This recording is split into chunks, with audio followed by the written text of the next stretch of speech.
They were standing on that then, and they standing on that now. You got modern day messiahs, but we talking about Tupac. Tupac was one of those black messiahs. How do I know so? The record speaks for itself. Look at the history. Look at the obstacles that he had to face, and look at the things he overcame. Very similar, if not the same, as Jesus Christ. Look at his mission, trying to help a people, change the people, bring a people, and put them into a better environment and a better place mentally, economically, the whole nine. Tupac Shakur was starting a political movement when he was coming up out of death row. Tupac wasn't really a blood, a crip or whatever, or a gangster or none of that. And the closest people to him, when you look back at the interviews and when they talk about him, they tell you that because everybody knew that. Everybody knew he had a mission. And this was the tactic he chose. Started off conscious rapper. They Got Me Trapped, songs like that. And he still had songs like that even when he was with Death Row. But it was minimized. Because like I say, he had to build that fame up. And you got to do what you got to do. If these people, if you in Hollywood and you in this industry and they want you to do a certain thing, they got an agenda and they paying you for it. But you getting something out of it because you getting the fame and you getting the money. But what you going to do with the fame and the money? Tupac had a plan to change the world and save the people, just like Jesus Christ. So now we talking about Keefy D and P. Diddy and even Snoop Dogg and all these characters, where they fall in at. If the greater scheme of things is Tupac being something like a black messiah, coming from a Black Panther background, being a conscious rapper turned gangster rapper for a purpose of getting fame and fortune, to use that to help the world and change the world, what does it fall in at with Biggie and P. Diddy and all these guys? Remember I told you the elite uses pawns. Now check this out. Tupac told you who killed him because he told you who was after him and who was gunning for his life. But also the media told you who killed him after he died. And that's where a lot of the confusion come in and those extreme theories about him still being alive and faking his death and all that, because the media, that was fake. It happened, but it didn't happen. Tupac was killed that night, but it didn't happen like that. It didn't happen how the news and MTV and all that shit, how they told y'all.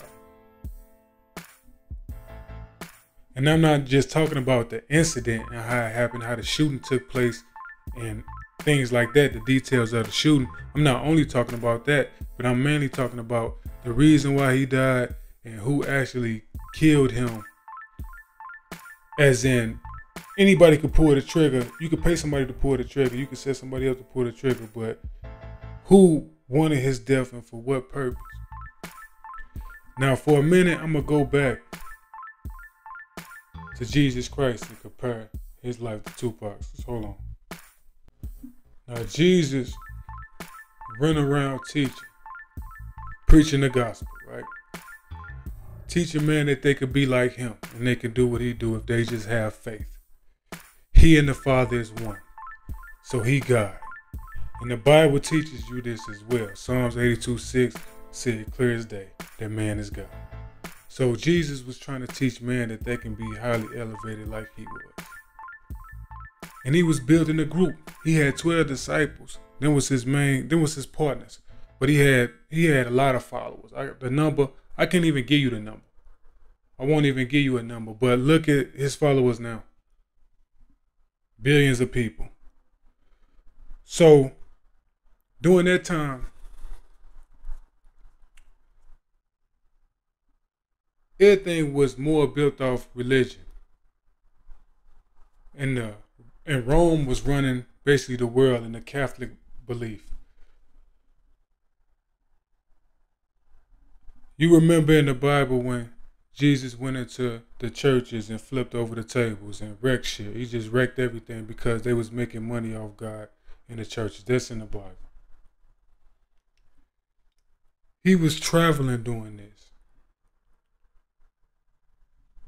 This was fucking up the economy and changing the world, changing the people. These people seeing this man changing lives and doing all this, and he preaching about his gospel and creating a following. Now that's going against the big Catholic Rome Church. They already got an army, so what they do? They put a warrant out for Jesus, they catch up with him.